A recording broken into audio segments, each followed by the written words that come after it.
Well, welcome. It is my favorite time of the week again, but we have a very somewhat serious and important topic to talk about today. And we're going to talk about National Widows Day that's coming up. I believe it's June 23rd. And it's near and dear to my heart because in my role as a financial professional, a lot of times I get the calls after something's happened when we're trying to figure out some things. And I'm excited today, our guests that are on a mission to help women be better prepared for financial transitions, issues, and just life in general are going to help me talk through this topic. But a few statistics I wanted to share as we kick this off. Half of widows lose at least 50% of their income when a husband dies. Okay. 37% have difficulty both determining what they were entitled to receive from Social Security and how to navigate that. We talk about that a lot.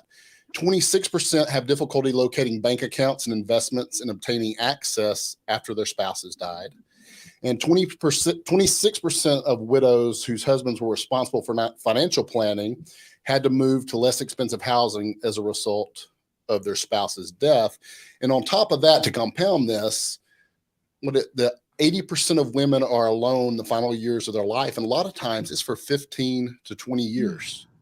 A long time. So there's an issue and there's a disconnect. And I want to introduce our guests, Barbara Provost and Maggie Nielsen with Purse Strings, who are on a mission to educate women. They want to partner with financial professionals that are pro doing this work and this mission that we're talking about today. But guys, I heard it said very well recently, not an exact statistic, but I liked it because I think it helps people think about it, is that 80% of married men die married and 80% of married women die single. So there's an issue there. And I think what happens a lot of times, we act surprised when that happens, but we can do so much to be proactive for that. So welcome to the show, guys. Thank you, Bone. Great to be here. So as we talk about that, well, first, Maggie, are you unmuted there? I gotta hear from you too. How are you doing? She's got a technical issue. I think. She's on a technical. She's hearing that. She's on technical watch. She's here, so we can do sign language there. Yeah. But Barbara, how does that strike you when we talk about that statistic? We talk about widows, and there's some very serious issues that come up, and I know you have too, but I see it firsthand often about things that happen that we don't think about until they happen. All the time, right? And the average age of a widow, people are surprised to find, is 59 years old. And think about that, how we're living so much longer. And if the average age is 59, it's, certainly could be, 30 years of living solo. 30 years. And the ability to fund 30 years in retirement, it takes serious assets, serious planning. And what are some things that you've seen as you're out there talking to ladies so that they're not caught in some of these situations we've seen? What are some things that you guys are teaching or sharing that what can we do? Well, first and foremost, women need to, come to the table and have conversations with us, with their financial professional, with their partner about their finances, because too often what we see over and over and over again is that women are passing this responsibility off to their partner and not engaging or really, learning about their cash flow in their household and about their long and short-term investments. Yeah. And I think I love that conversation around, let's have conversations about money. And one of the things that comes up a lot of times, I'll ask couples in particular, and to me, it's a very poignant, straightforward question, but I think I'm biased because of the chair I sit in. I'll say, what is the plan for when one of you dies? And I often get a look, Barbara, like I got a horn growing out of my head or a third eye, right? It's like, what do you mean? Because we don't think about it. But then I follow up with, okay, let's think about it this way. What % chance is there that you will die? Right. And I'm being a little bit funny there, but 100%. So it's not a if, it's a when. And if you don't have a contingency, you're putting your partner at risk for some very significant things that come up. And have you had issues or things that you teach or share or warn maybe women about that happen that they may not think about? Yes, all the time. It's interesting because if women are not part of the conversation, Bo, what's happening is all those decisions made at the table with the financial professional and the other spouse, all those decisions are going to impact her more than him, because she's going to typically outlive her male spouse statistically, as we well know. And if she doesn't know what those decisions are, where the money is, how it's been invested, she's oftentimes, and we've seen it way too many times, deer in the headlights. I just didn't know. I don't know. And in that conversation, you gave me a statistic, and if you remember it, I believe this was a conversation we had earlier.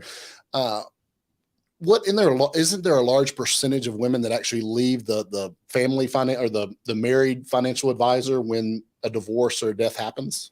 Yes, it's actually, it used to be 70. It's gone up to 80. So 80%. 80% of women will leave their financial professional upon the death of their spouse within the first year.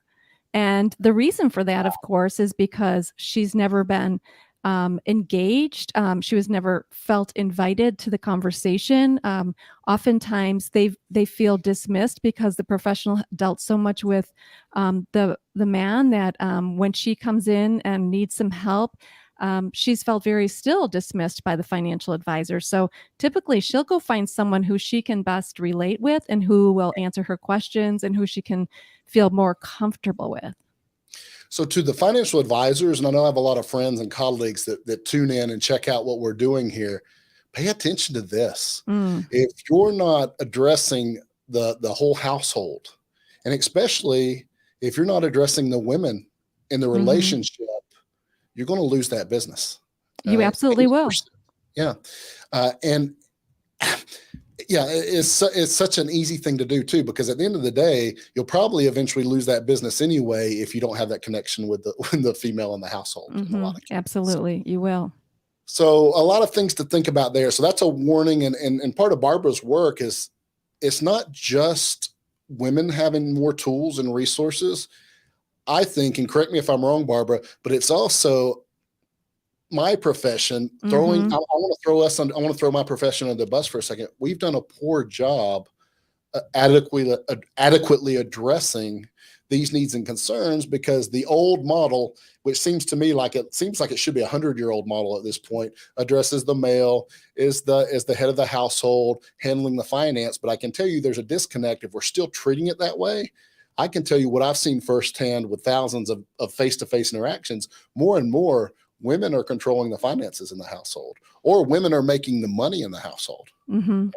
Yeah, so times have changed. Yeah, if we're not adjusting and addressing that, it's going to bite your business, and it's going to hurt your long-term financial planning practice. So that's it, Barbara. I just want to take a second to my colleagues and say, pay attention here. Yeah, pay attention. So let's dig in a little more. What do we do? I can't tell you how many times I've seen a scenario to where a spouse, and sometimes we're talking about widow, so we're talking about death, but it's very similar in a divorce when that spouse just isn't in the picture anymore. And what are some of the things we can do? So we talked about having more conversations, but what about just to say, hey, I want to be a proactive participant in my money. This is my money, my life savings. And I can tell you firsthand, the more proactive you are and the more you pay attention to it, and to Barbara's point, the more you have conversations about it, the better you're going to do with it. And to the tune for most households, if you do sweat the details, so to speak, for most households, it's hundreds of thousands of dollars of difference over their life they're going to have to use and spend. So it's a big deal financially, and not to mention emotionally too. Money is such an emotional thing, for sure. And, just to get started, I tell women all the time, you need to get your foundations not only in order, but just an understanding of what those are. So very simply, what's your cash flow in your household? What's the money that's coming in and going out on a regular basis?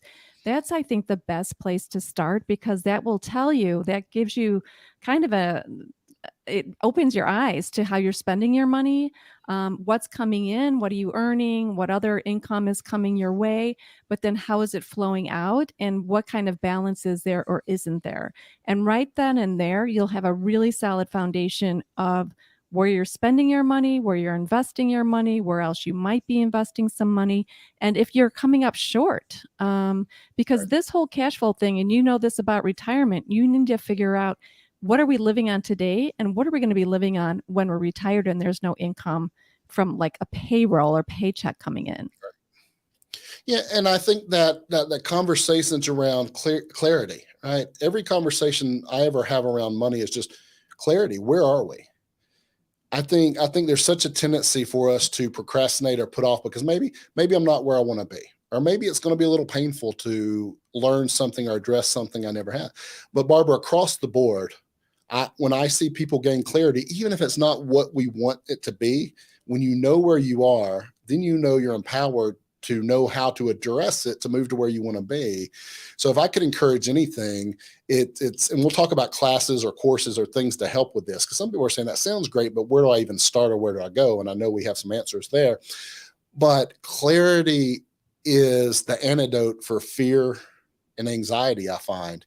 And so even if it sounds like the worst thing in the world, I'm going to get clear about my money situation. I'm going to get clear about my actual expenses and income. I'm Mm-hmm. telling you, if you value things like peace of mind and being empowered, it's one of the best things you can do. Yeah, empowering. That's the same word that crossed my mind when you talked about that. Because, like you said, even if you come up, whoops, I'm in the red. Well, now you know. Now you know where you are, and you look at all of your ins and outs and say, what can I adjust? What can I change differently? And when you are making those adjustments, and you find that you know your plan is working and things are coming to fruition, it's very empowering. Yeah, and I think that's the let's go there. So if as we're trying to raise awareness to what happens, and I want to dig into that a little bit, and I want your feedback. I want this to be share with me what you've seen, because I deal with couples, and I know you deal a lot with women. So I would Mm-hmm. love to hear your perspective. A big piece when I'm out teaching classes, one of the things, regardless of the topic I'm teaching, I'll spend probably 10 minutes talking about what we've been talking about today. And sometimes it's surprising for people to say, okay, what really happens? We saw the statistics that, what was it? Half of people lose half of their income when their spouse dies, half of women. Mm-hmm. The reality is across the board on average, so on average, not just this is most everybody, income when a spouse dies drops by 1/3. Mm-hmm. So that's significant, because what Mm-hmm. happens, from what I see, the old idea of you save and you invest and you live on less in retirement, I don't see people usually do that. Most people are living on what income's coming in. So Mm-hmm. when income drops by 1/3, that's one thing we have to address. The second thing is, and the way I usually will say it is, at least with less income, you're not paying as much taxes. And then the joke is, I'm kind of messing with you a little bit. You have a higher tax burden on that, on the less income that's coming in now, because you go from the most favorable tax bracket, married jointly, to the least favorable, single, and your standard deductions cut in half. So you Mm-hmm. have less income, more taxes, and then and this is very heartfelt for me, and this is why I spend time doing this. Is my question is, what is your plan? Wait, before I say that, what percent chance is there of you dying? Mm-hmm. 100%. Okay. Mm-hmm. So when, not if that happens, what is your plan? What is the contingency?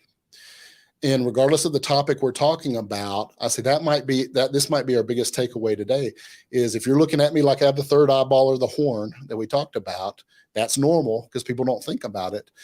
But I do get passionate about this topic, Barbara, because every year without fail, I get a handful of calls, and guess who it is? It's the spouse, is the surviving spouse. Mm-hmm. And they're vulnerable and they're scared, and we have less options, and we're trying to figure it out at that point. Mm-hmm. All right. Yeah. And all of that with a little proactive work, a little education, a little clarity, all the things we've been talking about could have been much better. Yeah, absolutely. And at Purse Strings, that's why we want women to come to the table early and often and really understand now what they can do today, not, 10, 20 years when they're in this position. Because as you well know, yes, your income goes down, but your expenses can go up because a woman living solo Right. and has, health and wellness oversight. And if she doesn't have a long-term care policy, and now that we're living longer, there's really a long time for that money to have to stretch. And you brought up a whole nother show for us to talk about how much longer we're living, long-term care expenses. But again, another issue to consider, right? And this is something that surprises people sometimes. Long-term care insurance is often more expensive for females just because they live longer and tend to be have a bigger need for a longer period of time. Right. So the Right. expenses can be more. Well, look, I love where we're going with this, but say we want to go back to square one. We can't Mhm. just say, "Hey, I'm going to be a." Well, you could be a purse string certified professional, right? Mhm. You could be a financial advisor if you choose to. A lot of you I know don't want to do this. All right, I would just recommend that not to everybody. But where do I start? What is a foundation? Do we have some foundation tools, Barbara, that the ladies listening say, hey, this makes sense. I didn't really think through some of the things that happen. The statistics are a little scary, and I don't want to share those to scare people, but just to say, hey, if that sounds right and real to you, let's shift. And Maggie was talking about this before her technical difficulties, before we started. This idea of it's about being proactive. Mhm. It's about being Most proactive. most of this country is reactive. They deal with things after it happens. But the people that do the best are in the best position, leave their families in the best position. They're proactive. So, what are some? Do you have? I know we've talked about some different things over the years, but anything current that somebody could plug into just to start building, raising that financial IQ or retirement Mhm. IQ, however we want to position or phrase that, to empower to have better information to make better decisions. Because I think at the end of the day, that's really both our mission. It truly is, and a lot of it, starts with our money mindset around money. So often it's been, the wife does certain, operational activities in terms of buying the clothing and the food for the household, and the man does the long-term investing. However, all that is merging now. So women need to really understand not only the operational, what does it cost to pay the tuition and pay the monthly bills, but what's the short and long term goals of the family as a whole. And like you said, it is kind of ripping the band aid off and saying, we just got to sit down, open up all these bills, look at what our debt is, look at what our savings are, look at what our 401ks or retirement plans are, and really get it out on the table and write it out and work with a financial professional to really understand where are you today. It's kind of like if you're in Illinois and want to go to Florida, you can only get to Florida if you know where you're starting from. And there's a Right. million ways to get to Florida. But where are you starting from? That's the hardest part, I think, because people almost don't want to go there. They don't want to look at it. They don't want to address anything that they think they might have made mistakes, that might feel bad. There might be some shame around it. But the realization is if you don't start Mhm. today and make some of these um, activities part of your routine in terms of really looking at your bills on a weekly, monthly basis, having, every 6 month a meeting with your financial professional, having monthly discussions with your partners about your goals and trying to meet monthly goals in terms of savings and retirement, and making some adjustments so that you know what your long term goals are together as a family and how you're going to get there. You need a plan. Just like if you're going to drive to Florida, you need a plan, a roadmap of how are you going to get there. And we talk a lot here about the retirement resource. I talk a lot about that transition from working life to retirement, but let's expand this. For those of you probably our audience that's watching, this is your friends, your siblings, your daughters too. This is all phases, right? This is all phases. Every phase has different transitions and different situations, but it's the same process. And I love that you brought up the GPS analogy because we need a GPS system, right? We need two points to make it work, where we're starting and where we're going. If we Right. can get clear on those, then we Yeah. can get there. But without either point, you're kind of stuck. Right. And so what are the resources that are going to get us there, right? So think about where's all the documentation that we need? Is it all in one place? Do we both have access to it? Do we have access to our bank accounts? Do we have security around those? Do we have a will in place, power of attorneys, all the documents in place? So when you're talking about financial planning and we're talking about widows, Mm. should a husband pass, and I have too many stories around all of a sudden an unplanned death and people don't know this, where's the documentation? I don't know if he has life insurance. I've never paid the bills before. He always took care of this. I'm not quite sure. I got to find the business card for that financial person. You don't want to be in that space when you're grieving. and you're uncertain, and there's 1,000 things coming at you. So that's why it's best to start today. And I can share a little tip if this, and you may have a tool similar, Barbara, but we call it at Rich Life Advisors, we call it the family estate organizer. So you brought up a point. It's if we do nothing else, if we do one thing that will be hugely beneficial, what I call a family estate organizer, it's a binder. It's a simple binder, but it has a tab for everything in your financial life. Mm-hmm. And in there, it's a home for all of your current statements, so that everything's current and in one place. And you'd also put things in there like where are estate planning documents, Mm-hmm. important information, where are all my accounts, who are my trusted contacts, if I worked with an Mm-hmm. accountant, an attorney, an advisor, and so that everything's current in one place. So it's one, Barbara keeps hammering this, and I love it. You should be having updates and meetings with your team and your professional team. But what if I'm going to sell a house? What if I just got laid off? What if I transition? I need to meet now. Mm-hmm. Grab your binder and bring it. You're not looking through the drawers. We don't have incomplete information. So that's one use of it. The second one is a lot of what we're talking about. When we lose someone, we have context and we have information, because I can tell you horror stories too of people that it's taken years to locate where everything is, and they're finding stuff sometimes decades later. So do that for your family. Clarity. One, it'll help you while we're still here. But two, it's one of the best things you can do for your beneficiaries. It's really a gift to your family to have all that in order. I've known people who've had it in order, and they said, wow, it just made things so easy, even in a time that was very, very difficult when we were grieving. At least we knew what the game plan was.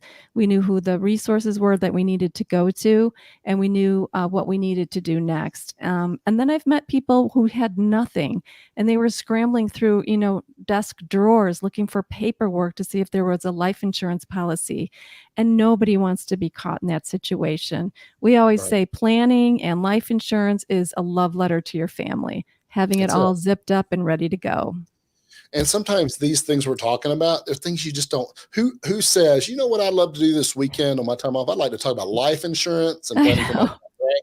It's just not the stuff that's fun. But when it's in order, there is a peace of mind that you've taken care of the things you can take care of. And again, that surviving spouse one day is left in a lot better position, because there's a lot of people I know they love their family and their intention is good. It's just we're busy with careers, raising families, and we just don't get around to it sometimes. Yeah. And my job and your job is just to say, hey, if it's not addressed, put it on your to-do list, and let's get it done within 30, 60 days. Yeah, it's get it on your calendar. It's like going to the doctor, going to the dentist, meet with your attorney, meet with your life insurance person, meet with your financial advisor, schedule it like you would schedule anything else. Of course, nobody wants to, this is not the funnest thing to do, but I'll tell you what, the peace of mind that you're going to get once that this is done and it's locked and loaded and ready to go at any point in time, it's just such a relief. I know I've just been through this whole year with my estate plan and our power of attorneys, and Maggie went through the same thing for herself. She's single, but she put together some power of attorneys and her own will. And, we practice what we preach, because we want to make sure that if anything should happen to us, things are taken care of. Well, let's do this, Barbara. Let's do some takeaways from this, because I really wanted us to spend a little time on this Widow's Day of this important topic. And I think one of the things I want to leave with is what is your plan for when a spouse dies? And if you don't have one, please, let's make it a to-do. And the reason I say that from my heart is because I see that spouse that's left in a worse position than I know you probably intended them to be in, honestly. Another takeaway for me is be proactive. Be proactive. And you brought up the point, Barbara, focus on clarity. Clarity, I do believe, is the antidote for fear and anxiety. When we have clarity, we can come up with a plan. We're getting rid of the things outside of our control. This is the reality. Now I can do something about it. Mm-hmm. So a few takeaways for those of you ladies in particular on this day that we're celebrating, which sounds like a weird thing to celebrate, but I think I say we're celebrating because I think there's a lot of room to do good work to leave people in better and stronger positions moving forward. Right. And when a woman becomes widowed, she still has a long life to live. And so you want to make sure that that life is well taken care of. And Right. all of it starts with the planning today that's happening today. And she needs to be part of the conversation, and she needs to understand what that planning is, and she needs to be a part of those decision-making processes. And for those of our viewers, listeners that maybe you're in the process, this is going on right now, or this has happened. Barbara, we talked about this, and maybe the advisor in the household just didn't resonate with you, didn't connect. I would love to hear your advice, Barbara, on what are some things I can ask, do, because I know you just don't go to the first person and say, here, take my life savings and help me for the next 30 years. What are Mm-mm. some things we can do to find that right fit? Right. Well, of course, I'm going to say go to purse strings where we have vetted professionals, but I at thought you any were going to say Anderson, but that's close. but but any professional, even when you're talking to people, I would at least interview 3 of them, and I would ask them a lot of questions about, first of all, what's their process? Mhm. Um, have they worked with widows before? Maybe just ask them the questions around, see if they're resonating with you. Do they ask you about you? Do they ask you about your family? Because I think you're building a relationship here. It's kind of like, you're gonna hand your nest egg over to somebody. You wanna make sure that person has all of your best interest, at heart, and so I would never go to the first person I met. I would have my list of questions. I would ask all the same questions to t 2, 3, maybe even 4, and come back and then really think about who you best resonated with. Maybe you have a second opportunity to meet with them again, but really do your due diligence, do your research, and make sure you ask for recommendations, and make sure that you are working with someone that you feel is trusted. And to follow that up, you will know. And I think some of the best questions are, a lot of people are taught really rote scripted answers of here's what we do.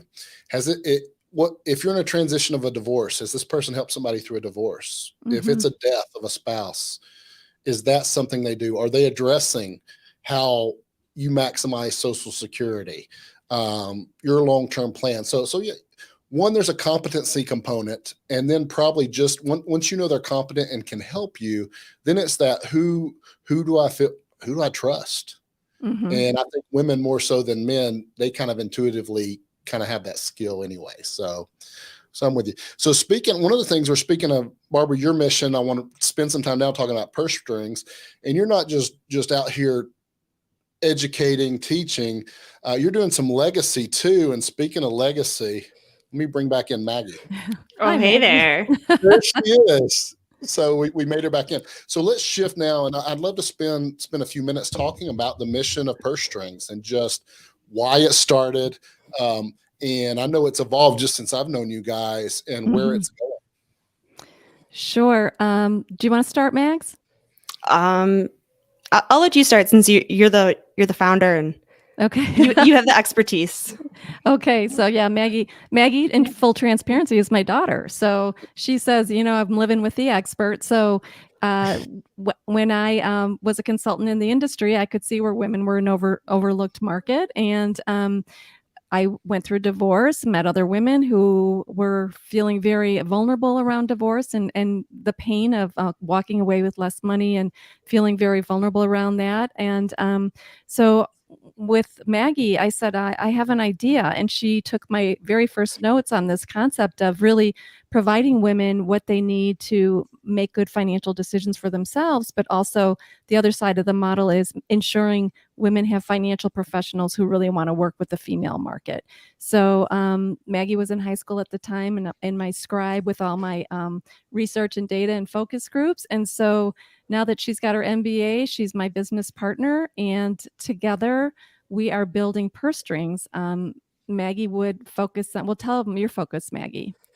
Yeah, I definitely do focus on, more of the younger generation, more of us getting in line and proactive and be prepared, as well as just all the operations that are going on as well.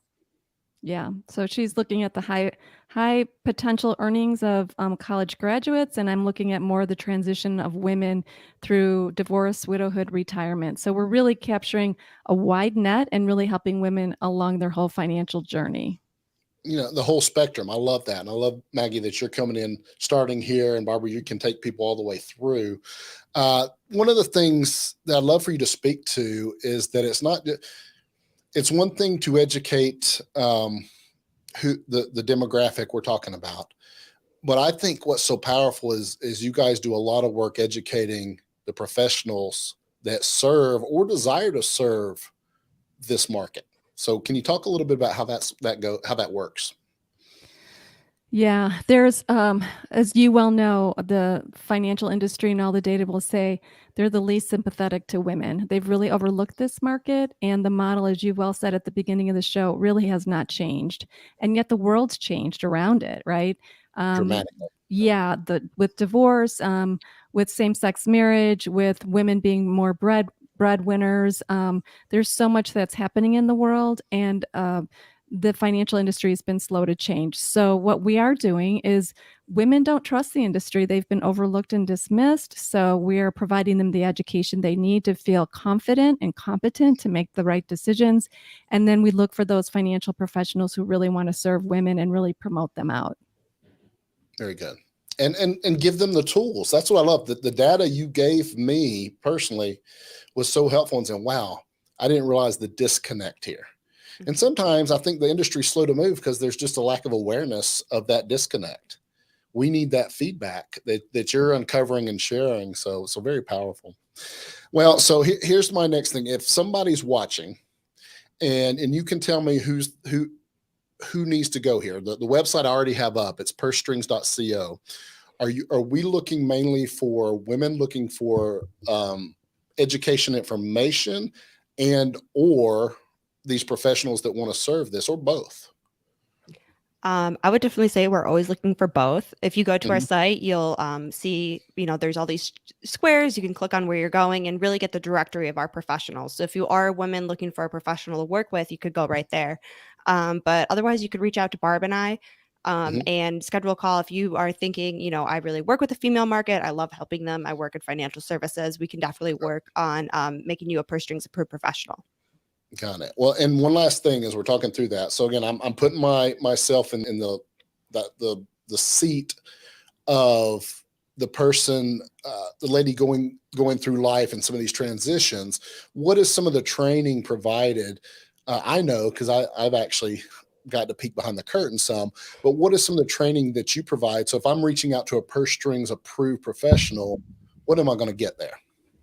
You're going to get a professional who's first and foremost has a large book of business that is dealing with women, women who've gone through divorce, women who've gone through widowhood, and couples as well. But they solely really focus on engaging the women in all conversations. They would never have a conversation with a couple without both being at the table, and they really ensure that both parties are really engaged in the conversation and take part in the conversation and the decisions being made. So, women look for lots of different things in their financial professional, quite differently than what men typically look for in a financial professional. They understand what those are, and they really provide women the respect and dignity that women are looking for, and the education and training as well. And just to jump on there, I also feel like it's this extra addition of, they want what's best for you. It's not just getting that product sold and making a sale for the day, but it's a long-term, life-lasting, lasting relationship that you really build as well. Right. Lifetime or lifetimes value Hmm. versus a transaction. And I know that just emanates in everything you're putting out and you do. Well, thanks so much, guys, for the information, the education, pursestrings.co. If you're looking for somebody that has education, that really they're taking a stand saying, I believe in this and I believe things should be done in a different way and women should be addressed appropriately and listened to. Right. Mhm. And that Absolutely. funny, and that funny guy saying I should listen better. Well, and women are a $23 trillion underserved market There you and go. set to come into the largest transference of wealth in history. So they are the most financially powerful market on the planet right now. And we're seeing it right now. So, okay, guys. So pursestrings.co, check out the resources, the professionals, and the professionals. I know we talked about financial professionals, but it extends a little bit beyond that, right? Yeah, we have attorneys, CPAs, coaches, Okay. realtors, loan officers, all those people that would really help you in any of these transitions from a job, a house, a divorce, a death, all those, I wasn't going to say good things, all So you those could life build a whole team. transitions. Right. You could build a whole team of people on the same page, which That's that's the point. powerful in and of itself. Yes, Right. that's the point. Mm-hmm. Very good. All right. Pursestrings.co. Thank you, Barb. Thank you, Maggie. But hang tight. I'm going to go to a segment we call Best and Worst, and I'm going to ask you if you have a story for me. Okay. Alrighty.